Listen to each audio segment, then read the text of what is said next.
Scott, let's go see Granny. Oh, okay. Granny loves us. Granny does. I was just feeling a little sad. Like that's the next to last time we're ever gonna play that intro. It's just I know, right? Yeah, it's kind of interesting. We haven't played it in a long time. a long freaking time. Feels like yeah. How long did we go? What was the last time It's we talked about it Superman? is at minimum. It's more than this, but it's at minimum 15 weeks.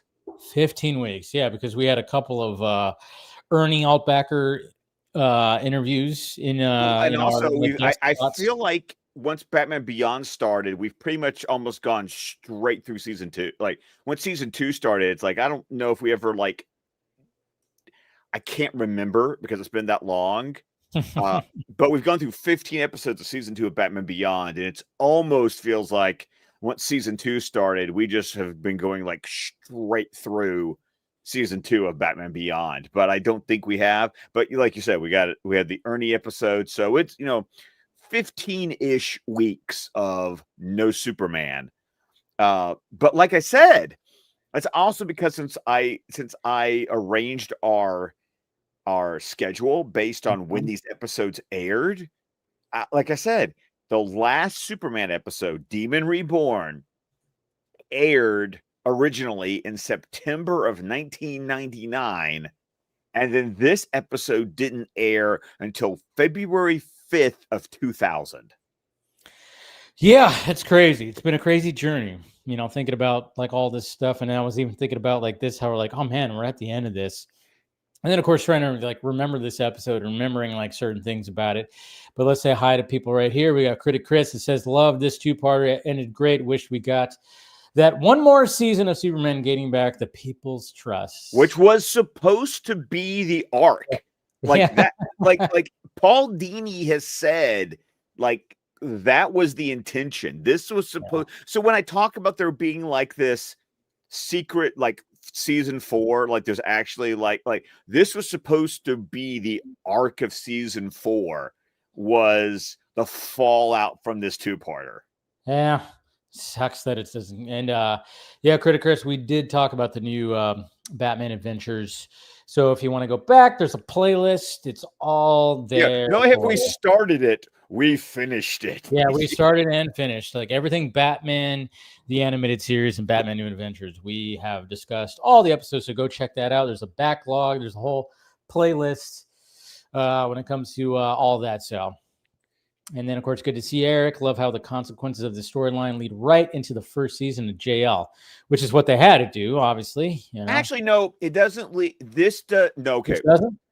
Not Justice League, Justice League Unlimited. Oh, there you go. So it's season one, technically season. Okay, dude, when we get to Justice League Unlimited, me trying to explain the difference between seasons as they were produced versus what's called a season when it was released on home video.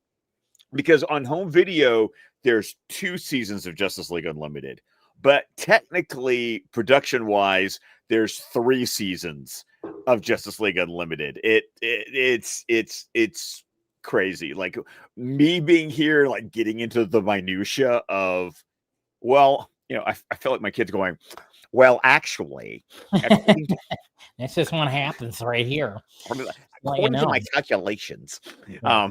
Good to see you, Jason, also out there in the chat. But yes, guys, we are talking about Superman Legacy, Superman Legacy Part One, Legacy Part One, I should say.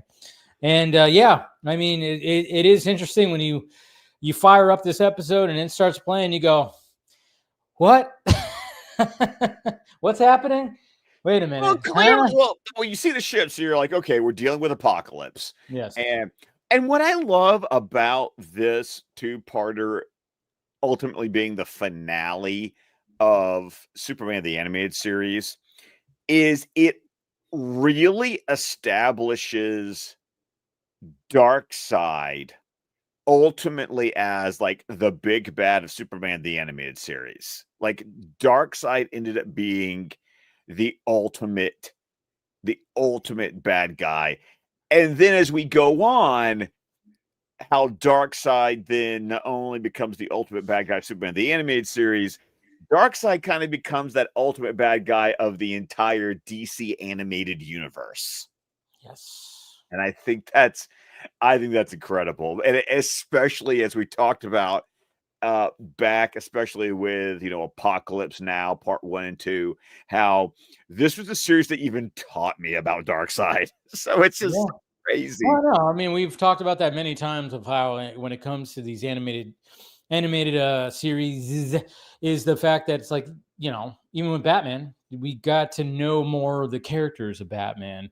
I mean, a lot of us, we grew up, you and I, and a lot of people grew up with this. It's like, yeah, we collected comic books, but we didn't go in depth with a lot of things. And this made us want to collect more comic books, and comic books that we had to go back and see, like, It made us go search out specific ones so we could exactly. go, oh, I want to know about this. Yes. Especially those episodes that are either inspired or were direct adaptations of actual comic stories, which we've talked about.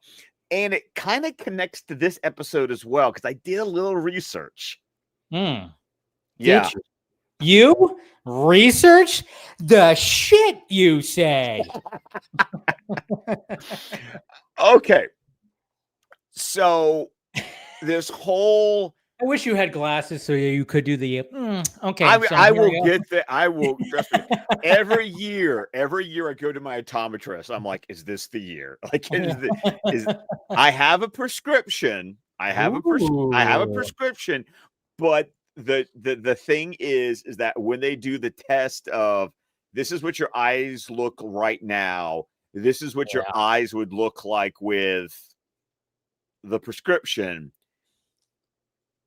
the improvement is so minute. Yeah, not there yet. That as like, there's no reason for me to spend the money on glasses, because they would just be like reading glasses. Yeah, the last time I got my eyes checked, they said, "Oh yeah, you're probably gonna need readers soon." I went, "Fuck." Yeah, because I don't need readers. I need to see far. I never needed readers now. And then there's even sometimes when I'm looking at my phone or looking at text, I'll have to do this. I'll do this. I'll like lift my glasses up to, I'm going, fuck, I never used to do that. Well, for me, it's just I have astigmatism in one eye. So it's one of those. So I can't get drugstore readers because those actually make my vision worse, because I need the prescription to adjust for the stigmatism. Yeah. And I can tell the difference, but it's not worth because glasses are fucking expensive. It can be, depending on, like your insurance and where you can get them at. Yeah, they can be. They can be pretty pricey, but now, anyways, go on. Yes. So I know I'm jumping a little bit ahead, because really this doesn't get revealed into the scene where Granny gives him some electroshock therapy. But the whole concept of, so when we start off this episode, we've got a apocalyptic invasion of a new world. Yeah. And it gets revealed that the general of this invasion is Superman. And we're like, holy shit. If you didn't know, like, this episode, you see the helmet, it almost looks Steppenwolf-y type of helmet. It does. It's got some step. It's got some step. Well, I'm not sure. It's because remember, it's got the little, yeah. Yeah, that's what I kind of thought, and I even wrote it in notes. I'm like, yeah, it looks a little Steppenwolf-y. It definitely it's not him. You're right, and it's definitely Kirby. Right, and it's definitely Kirby looking. Yeah. It's definitely Kirby looking. Big time Kirby. But it's revealed it's Superman, and then when we were like, well, how the hell did this happen? And I love the fact that it later explains to us, and I know I'm jumping ahead, but it ties in so well with this information that I found. When you realize the programming they're doing with Superman, and that they're feeding him this bullshit, that when he got rocketed away from Krypton, that he actually landed on Apocalypse, and that he was raised by Darkseid, and like that's the That's the whole like Manchurian Candidate X aspect of this episode. I was like, this is such a cool Elseworld story. Why It really hasn't is. anyone done this? And then I went, wait a fucking minute. Somebody has, and they have. In 1998, so 2 years before this episode aired, there was a 3-issue Elseworld story called Superman the Darkseid. Actually, like the dark side of the force, dark Yeah. side. That was what if Superman landed on Apokolips? See, I know it's like always one of those things where you go, yeah, somebody should have done this, and then of course you go, well, wait a minute, They And probably did. yeah, and then you look it up. Oh yeah, somebody did do this, but it's so funny because I mean, one of the things that when you're watching this episode is like one of the common things when it comes to Superman and Darkseid is that it's always been this whole thing of Darkseid just wanting to manipulate Superman and use him as his, as a soldier, use him as a tool. And I mean, that's He wants him to bend the knee. That's the thing exactly. for Darkseid. Yeah. Because it's Superman, and we already got a hint of that, in previous episodes. We knew that, oh yeah, but Superman, of course, was always victorious. So that's why when you like start off this and it's just, whoa, what's going on? And holy shit, he takes the helmet off and it's Superman. And it's like, what the hell? And then of course he's calling him father. You're like, huh? What is happening? But again, it's been a bit since we've been into Metropolis. So there's been some time and there's been some things. And then of course you got some other people that are around that are like happy for him that we've seen too. It was the female Furies. Yeah. Yes. Lashira is being very cozy with Superman. I was kind of thinking that she's probably kind of his Lois on Apokolips. She is she's like they're like awake when he has nightmares. So so it's a bit like what the fuck, and then of course Darkseid wants him to rule his own planet, and of course we already know what planet he's gonna say, of course, but also great thing, and people of course saying it in the chat, hearing Michael Ironside's Darkseid, always great to hear, always great to hear that voice of his. I love the fact, and I didn't remember specifically. I always remember part 2 of this episode better than I remember part 1 because of the gap. I actually saw part 2 without seeing part 1. Interesting. Okay. Because I came home one day, turned it on, turned on the TV, and there was a Superman episode, and it was part 2 of Legacy. So part 2 is always fresher in my brain than part 1 was. So I was like, oh, you got to believe there's got to be some shit for Calabac in this episode. And there it was, Darkseid going, you haven't disappointed me like others. Oh, yeah, that's right. Poor Calabac. My God. Poor guy. But hey, what can you do? But then we get back to Metropolis and we see Superman flying around. Huh? Okay. So Superman's flying around. And then we see Clark on the ground with Lois as Superman flies by. What? Everything just doesn't make any sense. What are we doing here? Oh, they're robots. We got robots and we got Kara at the Force of Solitude controlling the robots. With her giant Nintendo Power Gloves. All I thought about with those big old gloves was like, oh, it's like the Nintendo Power Glove. Oh, man. Reminds me of that movie, The Wizard. Remember that movie? Oh, California. California. Oh, no. I got, when Shout Factory re-released that on Blu-ray, I was like, oh, dude. And I still remember like the day it came out and then me being on Lisa's I Love That Movie podcast and getting to talk about The Wizard. It's like, this isn't a good movie, but I love this movie so much. When you're a kid, it was everything. It was appointment viewing. The first time you saw Super Mario Brothers 3. You know? They introduced that in there. And then, of course, like I said, the Power Glove was like a big part of it because, of course, the douchebag with the curly mullet always, he was like rocking that thing. And then, okay, related story. on Okay. HBO Max, like it was during the pandemic, right after HBO Max launched. Did you ever see 8-Bit Christmas? I did. I did. Yes, that was fun. With Neil That Patrick was Harris, right? Patrick Harris. Yeah. It, Yeah. here's what I say. It's a Christmas story for Yeah. our generation. Oh yeah, 100% fun movie. I'll probably watch it again this year if it's still Well, there. and now like HBO Max allows you to go and buy their movies at like other, so like I got for like $5 on Vudu. Yeah. So I think I'm gonna watch it. But I love there's a scene with a power glove that I love because it's like it's an exact mirror Yeah. of the scene from The Wizard, only what the power glove was really like versus the way they made it look like in Yeah. The Wizard. Yes. Because it wasn't all that great. It My cousin, wasn't. No. my cousin had it and it was lame. It wasn't that fun. It was like cool to look at, but it really didn't do what it that you wanted it to do. But it was a gimmick, it was just was a gimmick. Yes. it was a gimmick and they sold it in that movie. And it's so funny too, because like the big thing like about that movie is about those dinosaur statues. Yes. And I know exactly where they are. They're in Cabazon. Anytime that I've gone out to the desert, Palm Springs, whatever, I drive past them. First off, they're not as big as you might think they are. They're pretty small, and now they're painted like crazy. They are colorful as all shit, and there is a bunch of stuff around it now.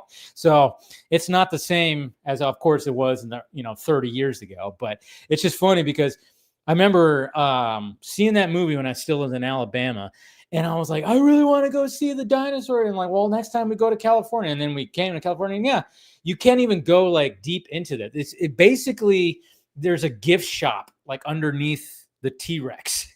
You can't go any further up into it. You can just look at it, take pictures and whatever. But now when you pass by, first off, there's like gas stations and restaurants that are almost blocking your view from the freeway now. And they colored them up. They're like standing out. They're not just like, standard, like a grayish kind of, what this story would have made a lot more sense if we had been like in the Bat Cave with the T-Rex instead of us talking about Kara in the Fortress of Solitude. But but anyways, there's another tangent right there. But yes, Kara is, of course, controlling these robots. She has robots, and so then, like you said, she's controlling them with the gloves and everything. And so we see that, and that's what she's holding Earth down for a bit, which is because that's good. when we discover that Clark's been missing for a month. Yes. I love how Ma and Pa are like communicating with Kara like in the fortress. So cool. Yeah, they're working with her, and she's working overtime for sure. And then of course, when we go back to Apocalypse, is where we get like a nightmare scene where Superman is having a nightmare and he sees Jimmy, he sees Lois, he sees his parents, he's seeing people that he knows, and it's his subconscious is trying to break through the programming. Yeah. Yes. And of course he wakes up in a cold sweat, and what's her name's there? Lashira, yeah. And she's there and she's like, oh yeah, well, maybe it's time to see Granny. And of course, good old goodness, huh? God. Who's the voice again? What's his name, right? It's Ed Asner. Yeah. Ed Asner. Yeah, that's right. I was like, what the fuck's his name? I couldn't remember his name, but yeah, it's just so funny. It's so funny. But you know what? Think about here's what I wanted to think about. Tara Strong. God love that woman. Yes. She's the voice of boy characters in shows. I mean, the voice of Bart Simpson is a woman. Yeah. Yeah. So it's so funny that you get Ed Asner talking up here. Yeah. Lord, but it works with the design of the character. It really works with the design. I mean, it does. So so naturally, Superman's like, talking about like having these dreams and blah, blah, blah. And then of course she's just doing her thing like, trying to like stir him into. And then of course he sits down in a chair, gets a thing put on his head and gets his brain zapped, like you said, electroshock kind of therapy kind of thing going on. I love how Granny is like, oh, darling, we're going to make you feel so much better. I know, right? That's supposed to make you feel better? Huh? All right. So... And then he was also J. Jonah Jameson too, and yes, he was in the 90s. Yeah. in the 90s Spider-Man Spider-Man. cartoon. Yeah. And he was Hudson in Gargoyles, and He's done a lot of voice he's work. done a lot of He's voice got a work. good voice. He's got a good voice, Yeah. Of course, going back to, hit live action being in the Mary Tyler Moore Show and all Yeah. that stuff. True. Yeah. He had quite the career, that's for damn He sure. did. He Yeah. really did. He had quite the career. Anyway, so yeah, he gets zapped, and then of course, this is where we get the backstory where we see like, oh yeah, your parents, the Krypton was blowing up, which is the normal thing. He gets sent They off. just used the same clips from Last Son of Krypton Part 1.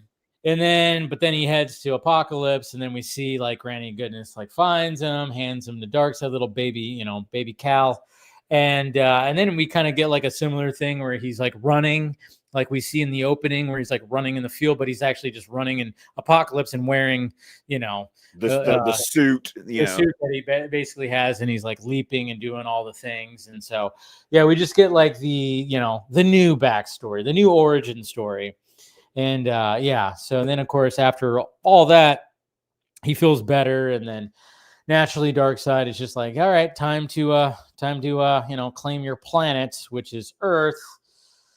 And so and he even says, if you're going to rule the world, you must do it under your own standard. And of course because it's all part of his plan. Yeah, because I love how Darkseid explains his plan. Because you have to go back to Apocalypse Now Part 2.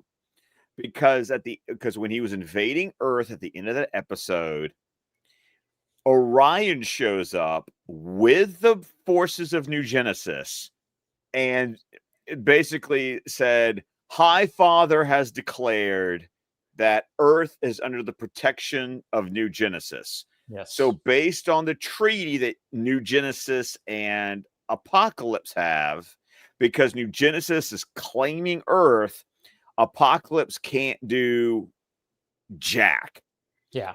And he brings that up. He says about the High Father. He's like, he promised that he would never, do that. So then now it's like, all right, so it's off limits, but hey, this guy can. Right. Not me. No, even though he's using apocalyptic ships and parademons, like, yeah, he's still using the army, the armies of Apocalypse. But hey, as long as he's not leading and Darkseid is not even anywhere around it, hey, he found a loophole, guys. He found a loophole. And of course, then Darkseid's like, well, then of course, High Father isn't going to complain if I come in to like fix up the joint after the Earth just absolutely decimates itself, when all the armies in the world are going to join together to fight Superman, and he just knows it's going to be mutually assured destruction.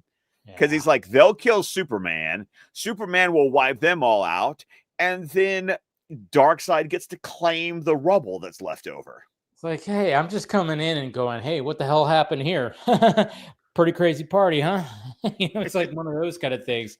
Yeah, I'm just it's all High Father. I'm just coming in because shit went down. I had no idea.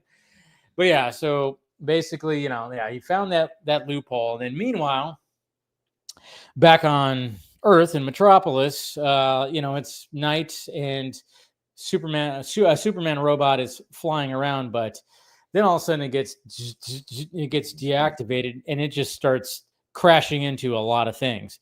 And then we find, Kara, who's working just overtime, is, falling asleep because she's just overworked, tired, and all this kind of stuff. And then she wakes up and then she's trying to like, hey, oh shit. But then she has no connection. It's not even working. So she decides, all right, time to actually fly there to stop this.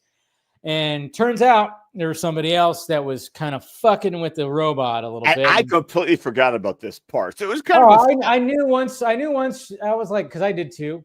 And then, but as soon as it went haywire, I'm like, oh, this is fucking Luthor, And then sure enough, when she's trying to stop it, and she's like, trying to hit it and stuff, and then all of a sudden they fly towards, Luthor Corps. It's like, oh yeah, of course it's Luthor that's doing all this, and And it's a good scene. Luthor is actually pretty fucking cool in this episode. Oh, he's a yes. Yeah. I love the way that he's holding. Once I saw him holding that remote, because what I love about the subtlety is that you see him holding the remote the entire scene, and you go like a good solid like a minute, 2 minutes before he even like explains, oh yeah, I was fucking with a robot. And yeah.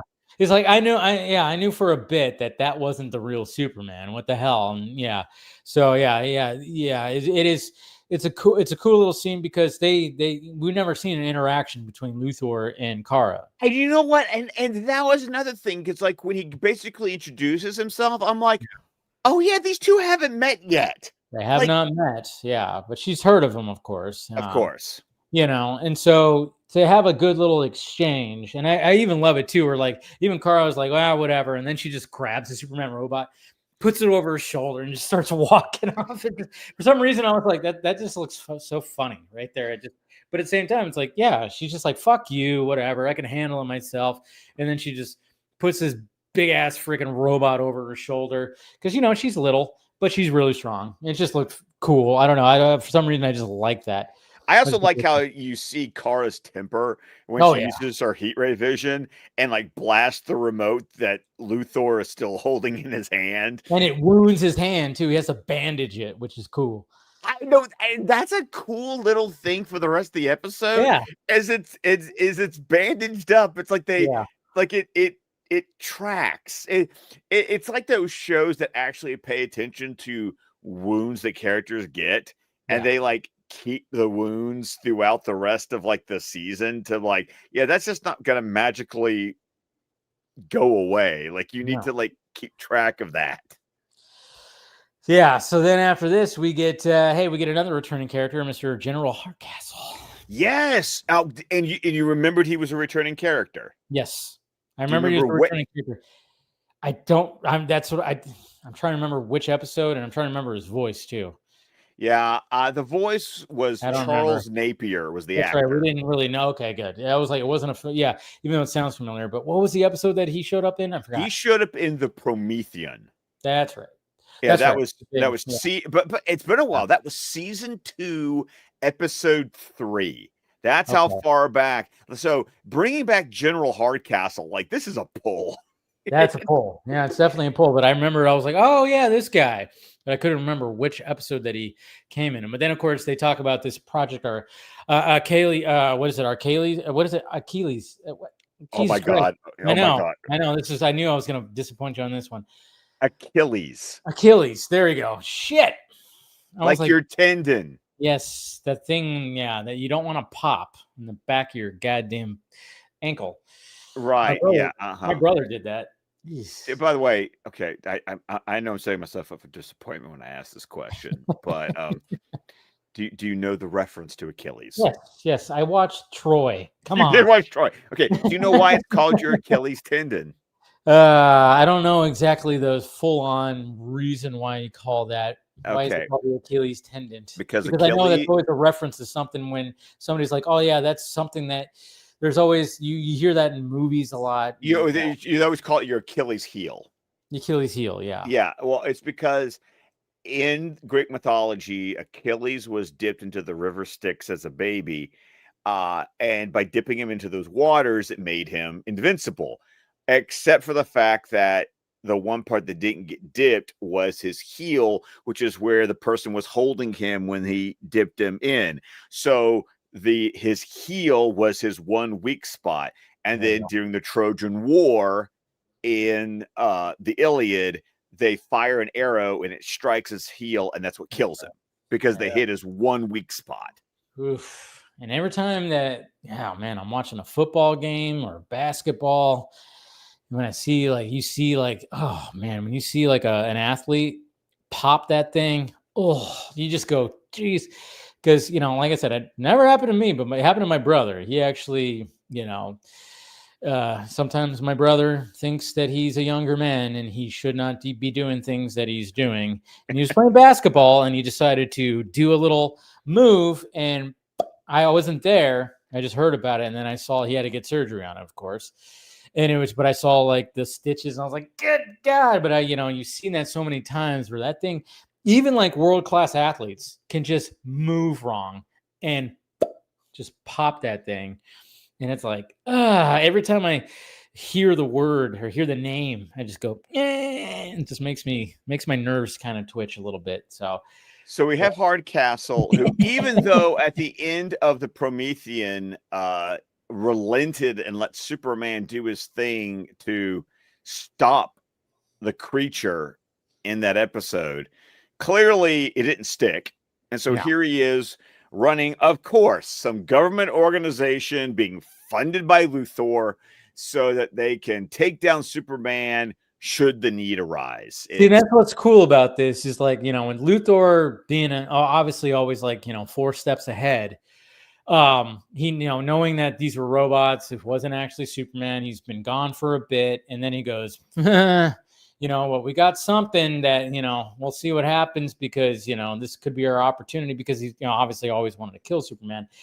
But what's interesting too, is like when we get back to Apocalypse is when, Darkseid is about to send Superman off to Earth with the army.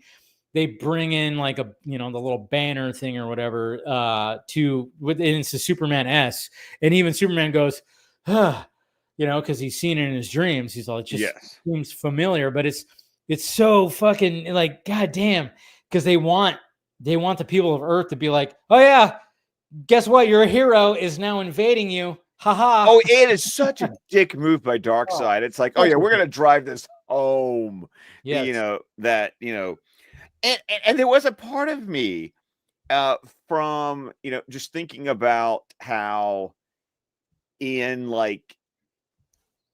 Zack Snyder's Justice League, how he's wearing the black suit in the present day, but he's wearing the blue and red when he's under the influence of the anti-life equation. Yes. And that idea that that's an intentional choice because Darkseid sees that as more demoralizing to have Superman in all of his, red and blue Boy Scout glory, as your oppressor. And of course, Darkseid, this isn't just about it demoralizes Earth, but like I said, in this animated series, the plot is that Darkseid's hoping that Earth is going to take Superman out. Yeah. It's like he doesn't want to keep Superman around. He's hoping that they will destroy each other.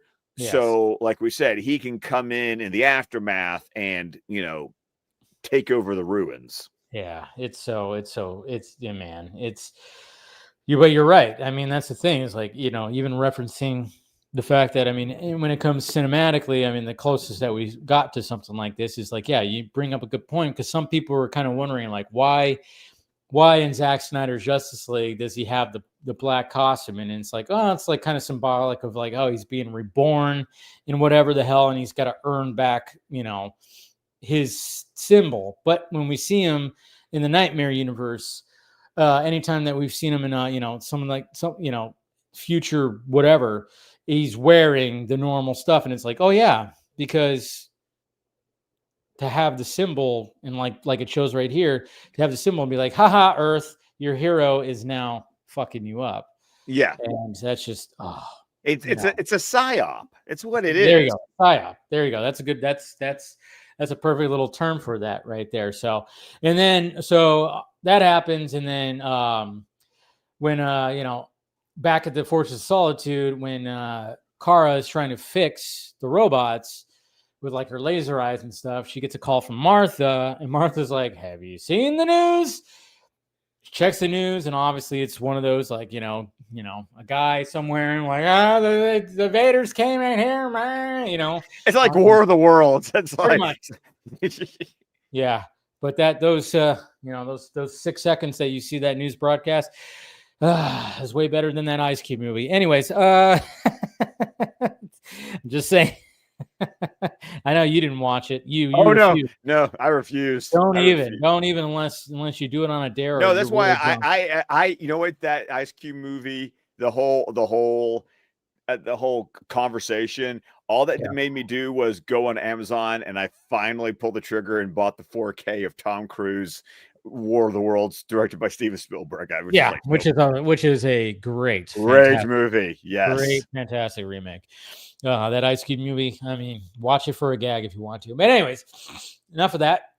So we see that, and then naturally we got we got Hardcastle, talking to Luthor, and the invasion and blah blah blah, and it is such a cool little buildup. I love.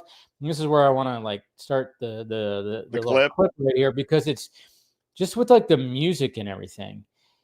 It's just the way that it just built up to like this little like finale of this episode. It's just so cool right here. So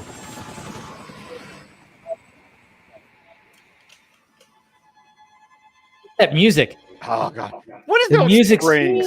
Yes. What is it about strings? And then the boom tube opens up, and here they come.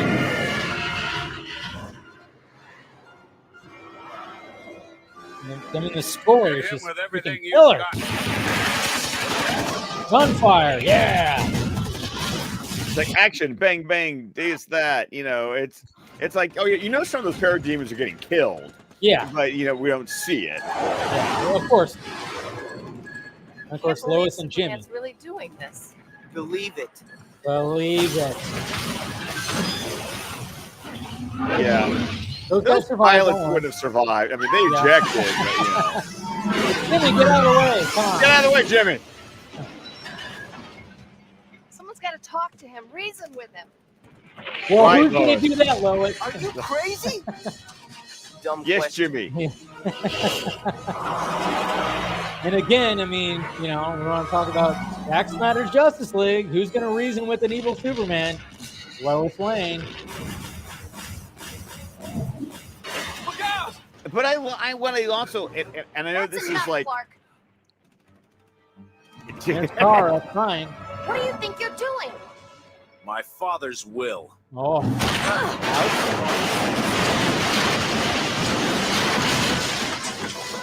What I also love about this is that you start to see, if you look at Jimmy's reaction, Jimmy's like, sorry, Clark. Like Jimmy's losing trust in Superman. But I can't let you do it. And because like Lois is like, I need to go talk to him, and Jimmy's like, fuck that guy. Even though that's his bestie. Right.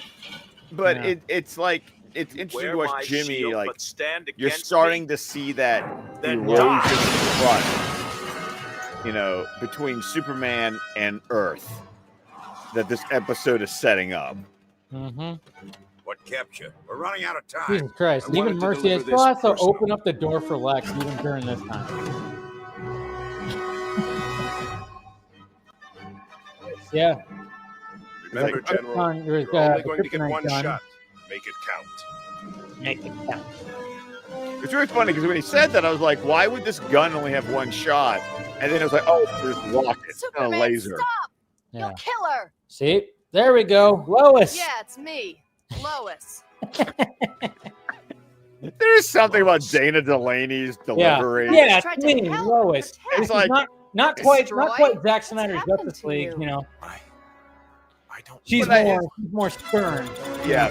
Which, by the way, she's in Tulsa King on. Lois, Oh, yeah? Get down. Oh yeah, she's a love interest in Sylvester Stallone, and she's older. No way She he still could got it. survive that. Yeah, that's cool.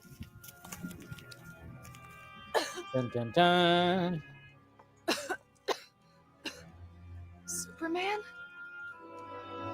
Oh, you're green. Oh my God. I know. That color scheme is so cool. That is cool. Oh shit! What's gonna happen, Scott? I don't know. Are they? Oh. It's the next to last episode.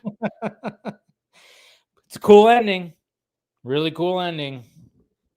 But yeah, it's a good episode to come back to. That's for damn sure. But yeah, it's just that ending is just like, again, I mean, part of me is like, I get it. Like, I mean, when you're looking at the time, you're going, okay, yeah, they got to like squeeze it in there. But man, it could have been much more dramatic. but they still did so much. Like I said, when before the boom tube even opens and they have those screeching strings. Oh yeah. before, and then, when things just start getting like fucking crazy and Lois is like, someone's got to talk to him, fuck it. And then she gets in the Jeep and does it, and it's like, it's just really cool.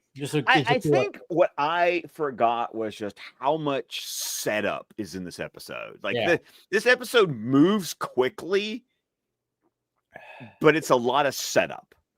Yeah. And once again, it wasn't even supposed to be the final. This isn't even supposed to be the series finale. No. It was more supposed to be like a season premiere for 4th season. It just ended up being WB pulled the plug.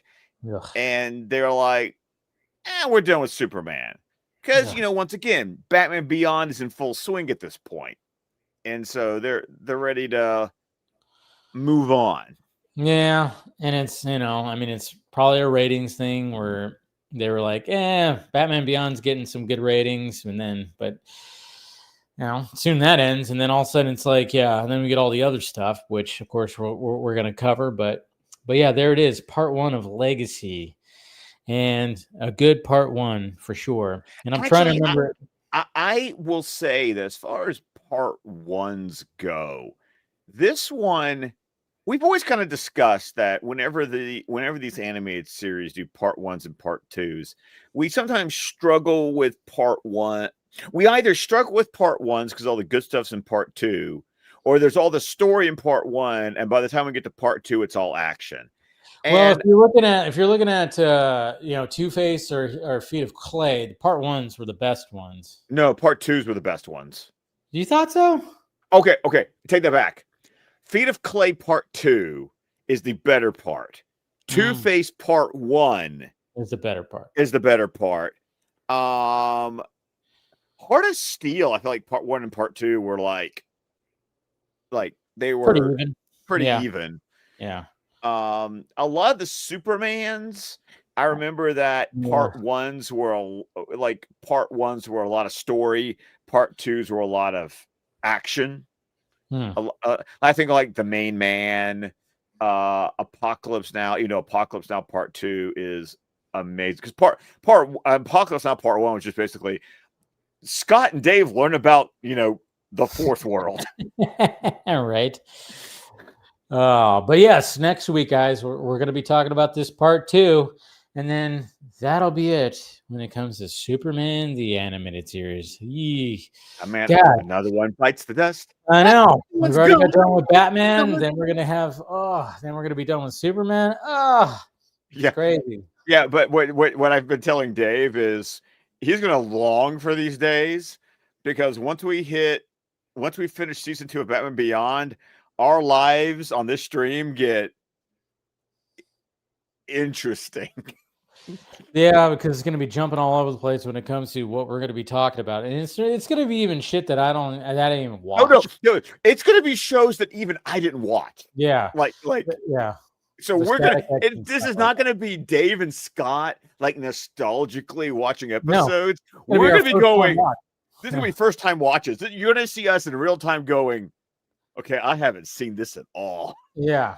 So it's gonna get real interesting, which I'm looking forward to because it's gonna be cool to see that. But and then we'll get back to things that we have seen that we haven't seen exactly. A bit, there's gonna be a chunk. There's gonna be this big chunk of Scott and Dave never watched these shows. And yes, Critic Chris, we are covering all anime. Yes, we will we will eventually get to the Batman series. Yeah, we got to finish this, and we got to finish this universe. Yes, first. Which that's a whole separate universe. That's a whole separate thing that doesn't even take place in here. But we're going to be talking. We're still going to be in this DCAU right here. But when it comes time for the Batman, I mean, we're going to do Brave and the Bold. I mean, we're going to do those crazy episodes and we're going to have fun with those because those shits are fucking fun. Oh my God! I'll put on Brave and the Bold in the background, and I'll catch myself going, "God, this show is ridiculous," but it's so funny. It's just funny. It is funny. It's so Silver Age. It is so. Totally. It's so It's so Silver Age. ridiculous. It's so ridiculous. And, Oh. Diedrich, what's his name? Diedrich Bader. Bader. He's such a good Hammers he's such a of good Justice. But yeah, we'll be covering all that. So, but yeah, next week we'll talk about part 2 of Legacy and send off Superman the animated series when it comes to DC Fan-imated. So, hope you guys spend some time with us next week. What do you got, Scott? Send us off when it comes to whatever you got going on. How many movies you seeing? 3 tomorrow. What? Tomorrow you're seeing 3? Yeah, Yes. okay. November is a weird month because there are multiple movies. I am trying to figure out what I want to see tomorrow because there's a movie. I don't try to figure it out. Yeah, you just go. I just go. You just go. I just go. I have time for one.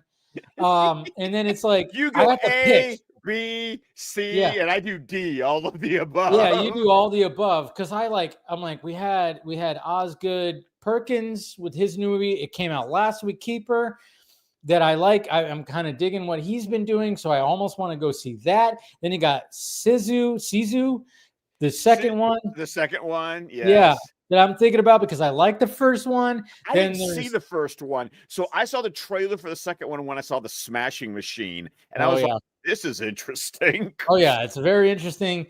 I mean, it's just an old dude fighting Nazis. It's actually pretty.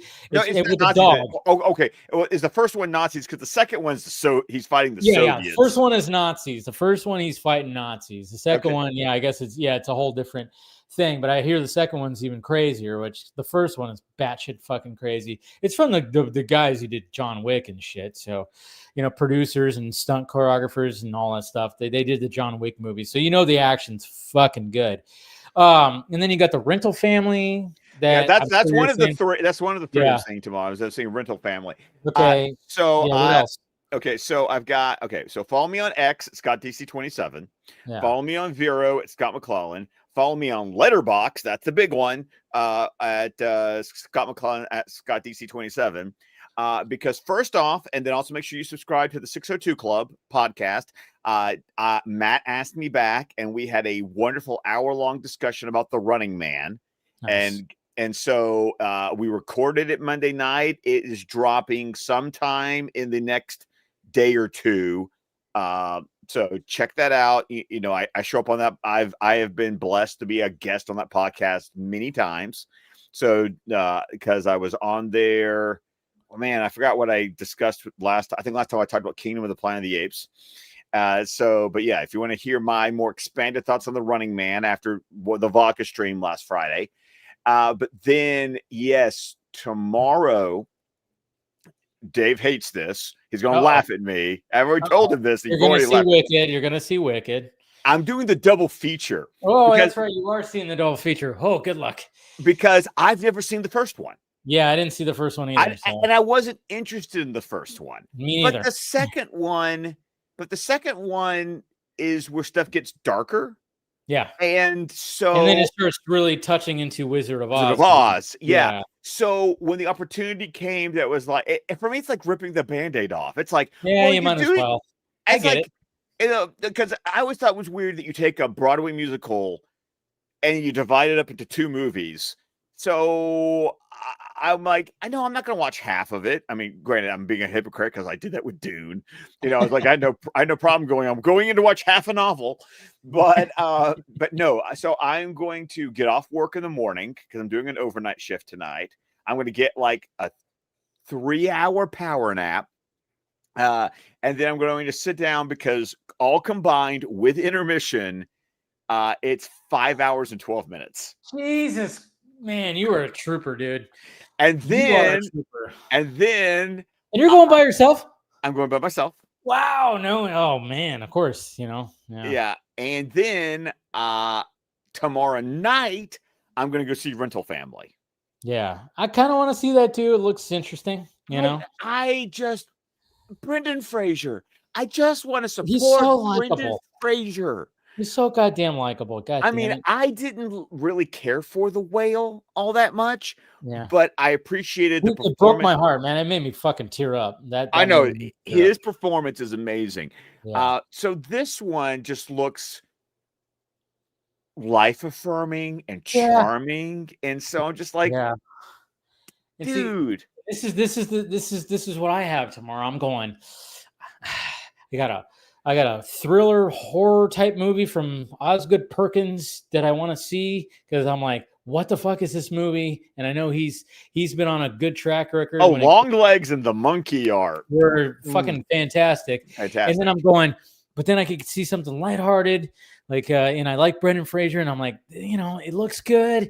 And then I'm going, or I could just see a batshit crazy fucking action movie like CISO 2. Like, And once again, the problem with you, Dave, is that you're trying to choose. Don't choose. I know, Don't choose. I know, but I just, me, I just I don't have like so much as The beauty about my schedule is that Yeah. I can arrange my you life. can arrange it a little bit. It's like maybe I could like fit in a second movie somewhere, but then I just go, I got family coming in this weekend, and I'm doing a family thing on Friday, and I do want to advertise something because there's a fourth movie I'm going to see before we go live next week. And that is Eternity. Oh yeah, I want to see that too. That comes out technically next Tuesday night. The official release date is next Wednesday when we're doing the stream. But by the time we go live next week, I will have already seen it. So I can even come in next week with my thoughts on Eternity because that just looks like one of those. That's not one of those batshit crazy A24 movies. That looks like it's just gonna be one of those. You're gonna make me cry, and I'm gonna like it's got a cool premise. Miles Teller, Elizabeth Olsen. I can't remember the other guy, but Colin Turner or something like that. Yeah. But it's a very interesting premise about eternity and dying and choosing your afterlife. Yeah, choosing your afterlife companion, I guess you could say, for eternity. And I'm definitely gonna check that out next week since it's the holiday week and I got 5 days off. So maybe I'll fit in another one of these ones. Maybe I'll fit in. I don't know. Like I said, I'm like, because I want to see. I will say this though: if you see Keeper, let me know. Because it's one of those that's like I've seen those last two Osgood Perkins movies in theaters. And Keeper's one of those that's like, okay. Can I see it in theater? Like it's one of those that's like I could see those other two. Like he doesn't go too crazy, but he did. And also I just love Tatiana. So I really and in the trailers don't really give away a lot. No, they don't. Even though I saw an image on my feed and I went, huh? And I'm like, this is from the Keeper? And I went, oh fuck. So this goes, I mean, it does. It's an image where you go, oh yeah, this is a horror movie. And I went, okay. I was like, what the fuck? Because when you watch the trailers, you go, I don't really, which is good because it hooks you. You kind of go, what the fuck is this movie about? And you got my attention. You hooked me. Right. And I like Osgood Perkins because I liked his last two movies. But those last two movies, you kind of you knew like what you were kind of in store for. This one, you don't really know what you're in store for, and that's what really. And you know what's going to reveal to me, and I never realized, because his parents, like explain, like, do you know who his parents are? No. His dad was Anthony Perkins. Oh shit. Okay. who died during the AIDS crisis. Yeah. And then his mom was on one of the planes that crashed into the Twin Towers. Oh, I didn't know that. Jesus. Wow. Wow, I know. Yeah, I heard about his dad. I didn't hear about his mom. Wow, I did not know that. So it's like, because the only other person in Hollywood is Pete Davidson, who also had his dad, who was a firefighter in one of the towers that went down. Jesus Christ! Wow. Well, there you go. I did not know that kind of like sets the stage, doesn't it? Yeah. I mean, that he has a little bit of a deranged mind. And wow, shit. So, anyways, so yeah, check out Scott on X, and then of course, Twitter, and check out his letterbox. He's going to be watching, and we'll see what I watch. Like I said, I'm just kind of like going back. Like and I'm forth. like now this is fun because you don't know what you're going. It's like I don't know. It's like a choose your own adventure. Like It which might be. It might just. You know what? It might determine what time time. Oh no, that it goes. definitely is sometimes Yes. a factor for me. Because I got my Yes. uncle coming in tomorrow, and he's going to be spending a night here. So I almost want to be like, okay, I don't know what time he's supposed to like be coming in. Yeah. So I'm kind of going, I should probably pick whatever is the earliest screening that I can. So then, I don't, so then I can. Which is fun for you because that means then you don't have to make a choice. Yeah, exactly. But then I'm just kind of going, well, and then I got this extended weekend next weekend. And I don't think there's really much new stuff that's coming out next week. Next week is just Eternity. Yeah, and which I want to see, which I'll definitely see. And if you're lucky enough to be in one of the select cities that's getting Hamnet, which I was looking forward to, but no, I'm not in the select cities. I have to wait until the next week when I'm not on a holiday. See, that's ridiculous. Oh, I forgot about that one. That's Chloe Zhao, right? That is Chloe Zhao. I finished the book last night. So I'm it's very good. Okay. Very good. The movie's going to be very different. I can already tell from the trailer. Yeah. But it's I'm looking forward to seeing like what those adaptation changes are, but I also want to just watch like all my favorite film versions of Hamlet to get ready for it. So I know. I thought didn't you post like the Mel Gibson one recently? I love the Mel Gibson one. I don't care what anyone says. I love the Mel Gibson one. I remember watching that in English class. Yeah. It is when we were reading the book. Is a really good Hamlet. Yeah. He's a really good Hamlet. So no, it's a good version. It's definitely a good version. I mean, that was what, 1990? 1990. Yeah, yes. 1990 that came out. I still want to see the Arnold Schwarzenegger one that was shown in Last Action. Action Hero. Have you ever seen the Ethan Hawke one? No, I didn't see the Ethan Hawke one. That was 2000. Came out in the late 2000s. Yeah, 2000. No, not 2000s. Yeah. 2000. Yeah, I remember they had another one. Has there been another one since?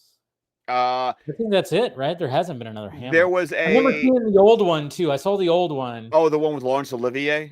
Yeah. Saw that one too in English class. Because again, I mean, Hamlet, when you in English class, you're always gonna fucking read some Hamlet when you're doing the literature stuff.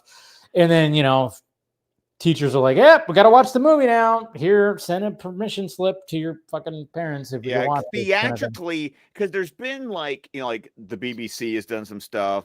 Like David Tennant was in one with Patrick Stewart.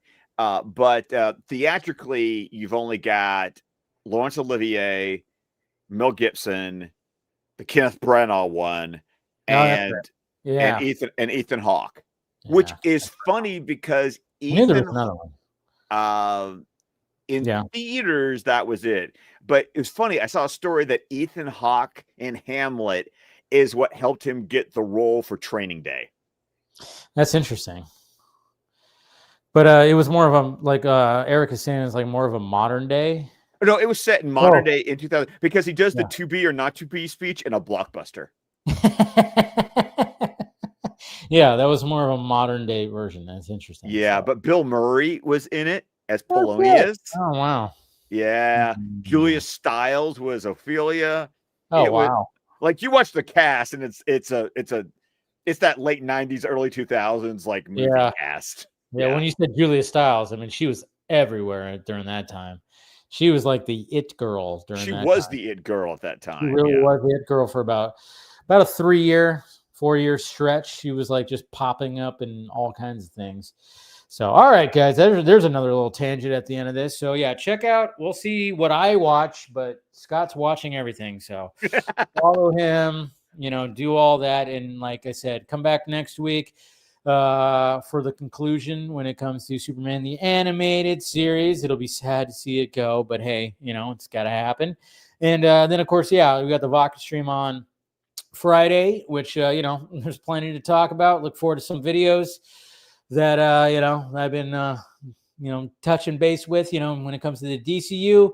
Not a lot of news right now because, we're at the end of the year, not a lot of things happening. So, but there's other things that are happening that you guys probably know about when it comes to the madness that happens when it comes to studios and all this kind of stuff. So look forward to that. And, that's it, guys. We love you, and we will talk to you later.